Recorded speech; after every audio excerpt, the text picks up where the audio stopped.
Не они нас обманули, а мы их обманули. И вы не представляете, насколько. На мою организацию было требование по 2 человека в месяц отдавать на... Putin built a military designed to look unbeatable, the largest fighting force in Europe, propped up by a defense budget that ate through a massive share of the country's economy. One quiet promise held that image together, that no matter how many young men came home in coffins, another line would always be waiting to take their place. Recruitment offices in poor, struggling towns kept that promise alive, offering signing bonuses large enough to change a family's future. And for a long time, the money worked exactly as intended. But that quiet math has finally stopped working. For the first time in years, the number of people signing new military contracts has begun falling at a pace the government can no longer easily wave away. One phrase now circulating among Russian officials themselves captures it better than anything Kyiv or the West could say about it. Everything is stably terrible. And nowhere does that phrase feel more accurate than in a quiet district in southern Siberia, where local officials received an order from Moscow that had nothing to do with taxes, roads, or schools. It was a list: company names, employee counts, and a number next to each one, the number of workers that business was required to send to fight in Ukraine. 61 names were supposed to be on that list by the end of the month. Only one man actually went. На мою организацию было требование по 2 человека в месяц отдавать на... That single failed quota, in a district most people have never heard of, is now sitting at the center of one of the most revealing stories to come out of Russia all year. Because it turns out this exact scene, a government demanding bodies for the war and barely getting any, is playing out in region after region across the entire country. The district is called Maisky, sitting inside the Russian Republic of Buryatia, thousands of kilometers east of Moscow. There's a reason this exact region keeps appearing in stories like this one, and it comes down to a grim number. Buryatia already carries one of the highest per capita military death tolls anywhere in Russia, roughly 400 deaths for every 100,000 residents, according to a joint analysis by the independent outlet Mediazona and the BBC. This isn't a district that's been spared the cost of this war. It's a district that's already paid more of that cost than almost anywhere else in the country and is now being asked to send even more of its people. A document leaked to the independent Russian broadcaster TV Rain laid out exactly how this system works.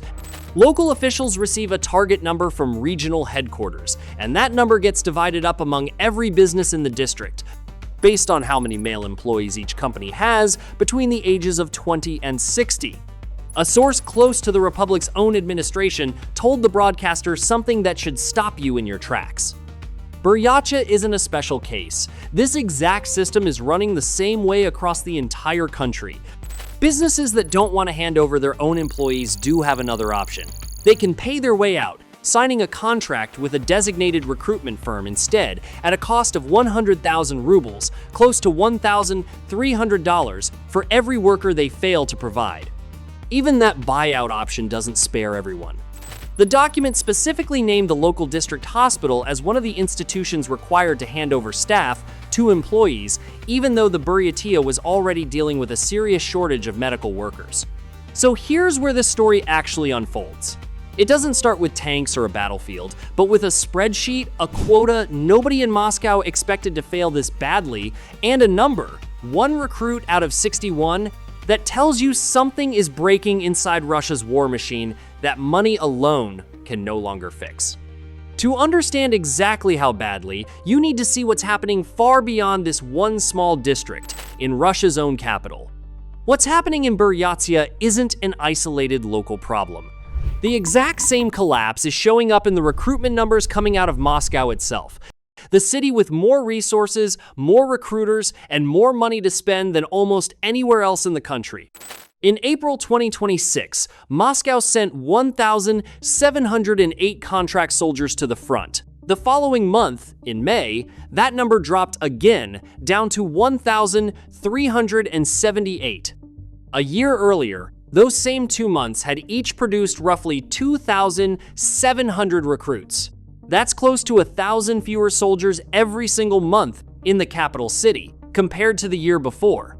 A source inside Moscow's own city administration gave the independent outlet Verska a blunt summary of what those numbers actually mean on the ground. The source said, "Everything is consistently bad here. Few people are coming, and even fewer of them are motivated."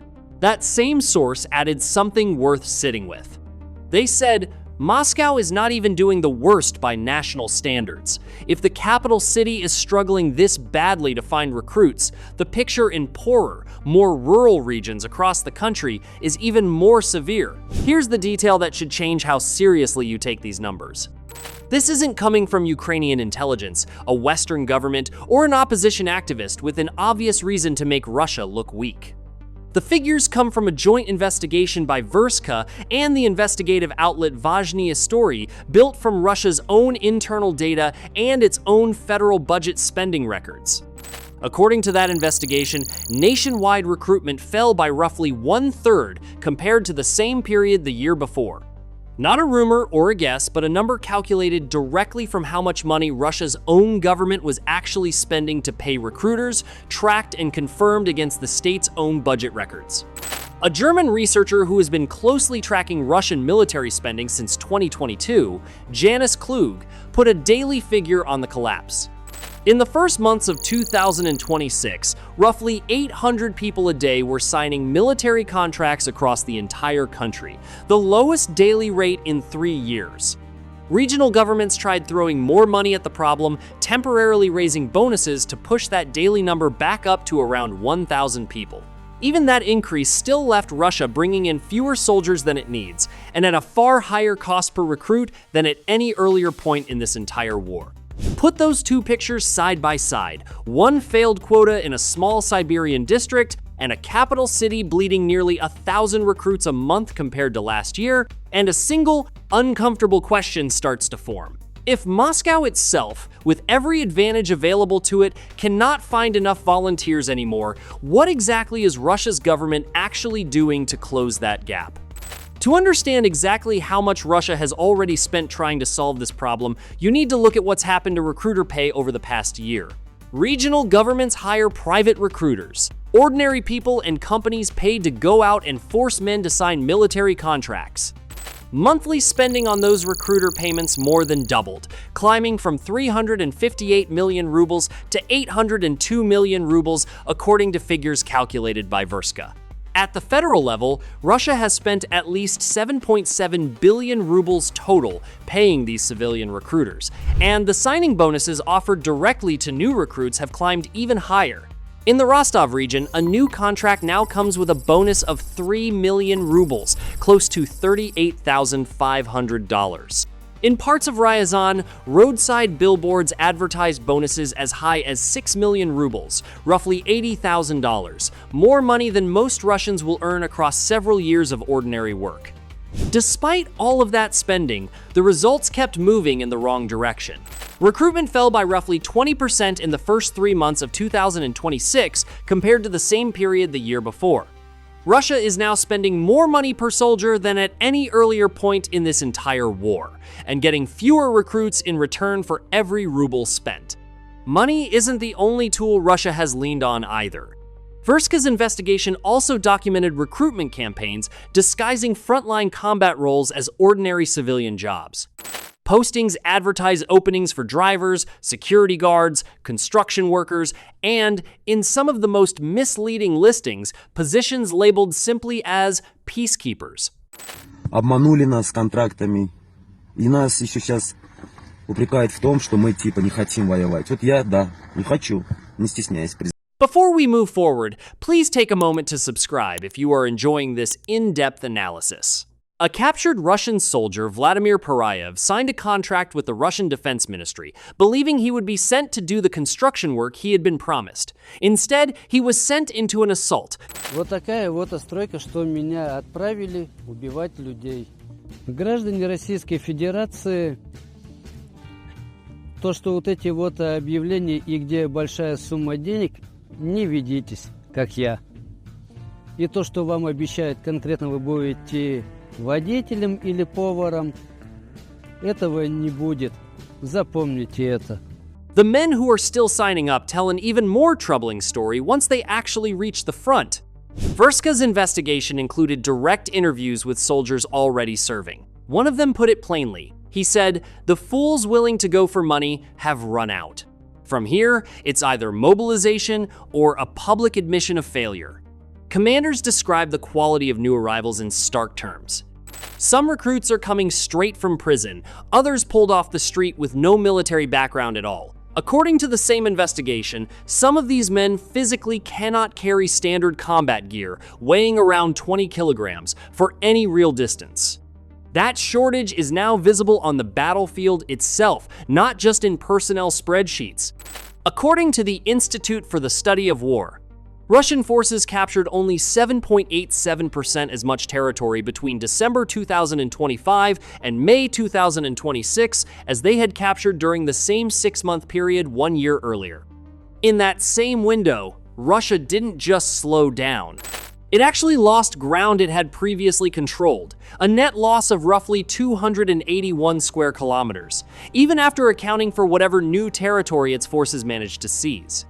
ISW's own assessment stated plainly that Russia is struggling to recruit enough soldiers to even replace the losses it's already suffering, and that it remains unclear how long the current pace of fighting can continue under those conditions. So here's the picture forming so far. Record spending, falling recruitment, soldiers who can barely carry their own equipment, and a battlefield where Russia's advance has slowed to a fraction of what it managed just 1 year earlier. With money no longer solving the problem on its own, Russia has moved on to something far more forceful to fill the gap, and it goes well beyond the single failed quota you already saw in Buryatia. The system used in Buryatia wasn't a one-time experiment.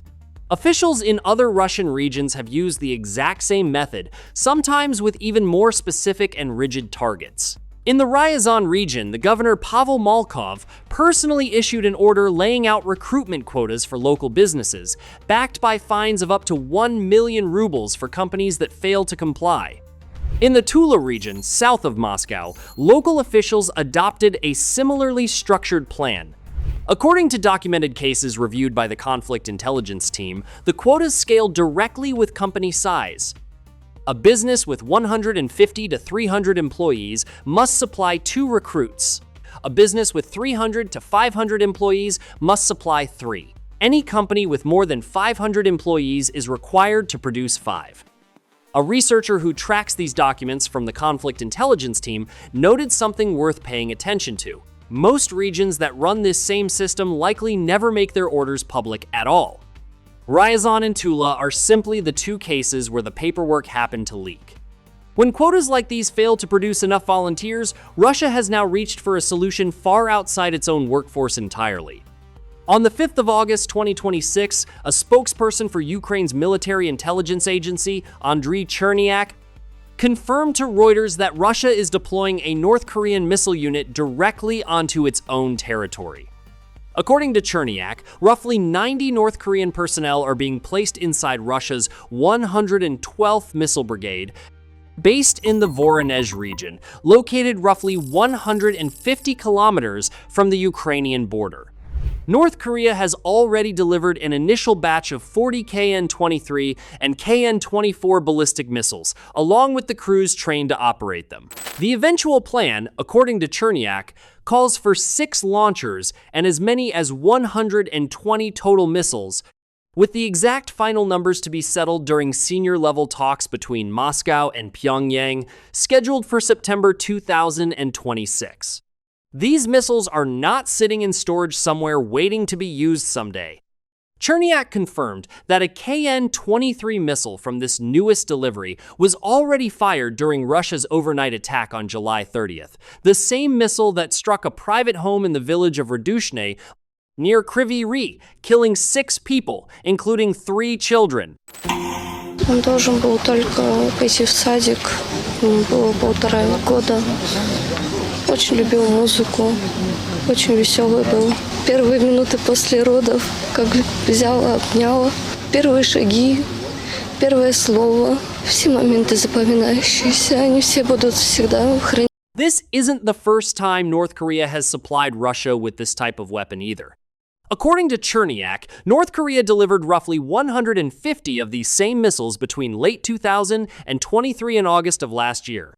What's changed now is that North Korean personnel are being folded directly into a Russian combat brigade, operating the weapons themselves rather than simply handing them over.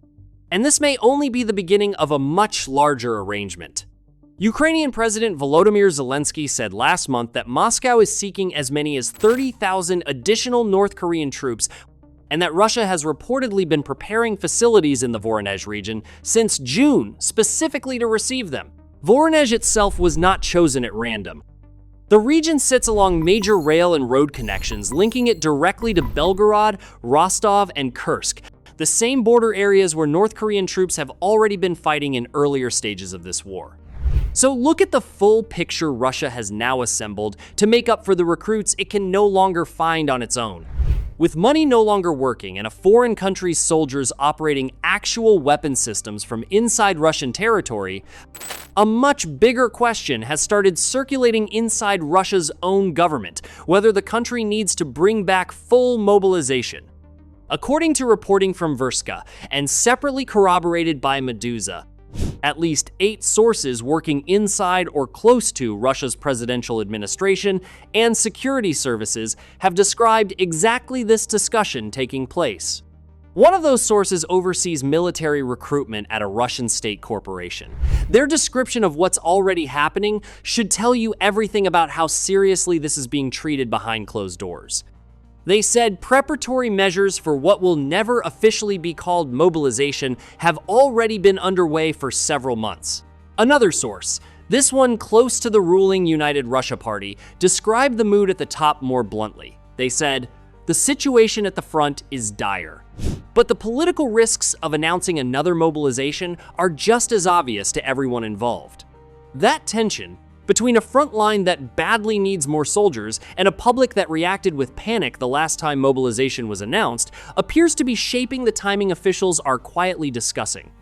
Multiple sources close to the Kremlin pointed to the period after Russia's State Duma elections, scheduled for September 18th through 20th, as one of the windows being considered.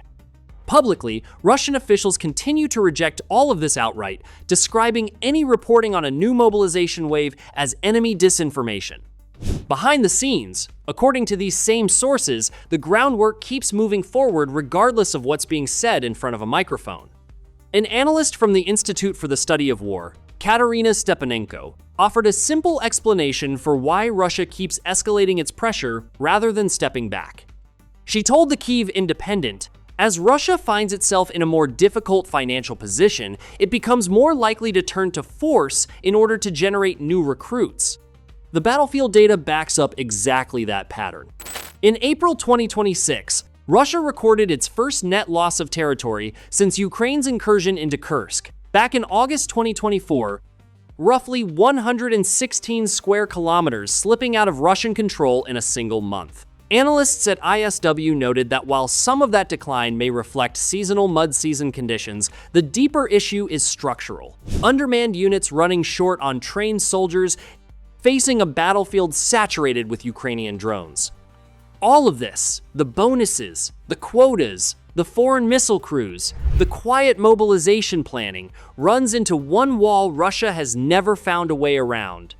A senior fellow studying Russia at the International Institute for Strategic Studies, Nigel Gould-Davies, summed up the entire problem in a single line. He said, "Rubles don't fight wars." Gould-Davies went further, explaining exactly why money has stopped solving Russia's problem. According to him, with enough effort, a country can build a new factory or raise however much money it needs, but no government, no matter how much it spends, can dictate the birth rate. He added one more detail that puts the whole crisis in a wider light. He said, "This isn't only about finding soldiers anymore. Russia's entire economy is now dealing with the most severe labor shortage the country has experienced, meaning the men needed on farms, in factories, and in hospitals are the exact same pool of men the military keeps forcefully trying to pull toward the front."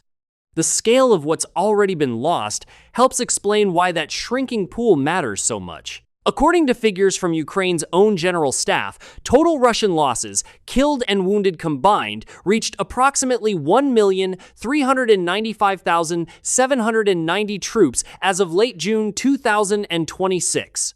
That figure comes from Ukraine's official count, and it should be read with that in mind. But British military intelligence has independently assessed that Russian losses have surpassed 1 million, broadly supporting the same overall scale. Ukraine's commander-in-chief, Oleksandr Syrsky, separately confirmed that Russia lost close to 300,000 soldiers across the whole of 2025 alone, roughly equivalent to an entire army group being wiped out within a single year. Set those numbers next to everything else in this story, and the picture becomes impossible to avoid. A country that has doubled its recruiter spending, offered bonuses worth years of an ordinary salary, forced businesses and hospitals to hand over staff, and brought in a foreign nation's missile crews just to keep firing weapons, still cannot replace the men it's losing every single month. Go back to where this entire story started, a small district in Siberia, a quota calling for 61 new recruits, and only one man who actually went. That single number was never really about one district falling short of a government target. It was the earliest visible sign of a much larger shortage that money, threats, and now foreign soldiers have all failed to fully solve. Russia can raise the bonus. It can widen the quota. It can bring in crews from another country entirely. But the one thing actually running out, the men themselves, is the one thing no amount of rubles has ever been able to buy back. While Russia struggles just to keep bodies flowing toward its own front line, Ukraine has been busy proving it doesn't need nearly as many people to hit back hard. It just needs the right machine in the right place. That's exactly what we covered in our last video, where Ukraine's Magura naval drone, already famous for sinking Russian warships out at sea, struck a target on land inside occupied Crimea for the very first time.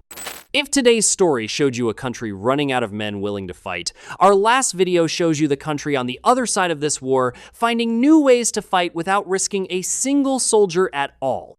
Go watch it next, because together these two stories tell you almost everything you need to know about where this war is actually heading. One side running dry on manpower, and the other side proving it barely needs it anymore. This is the Frontline Show, and this war is moving faster than almost anyone is prepared for. We'll see you in the next one.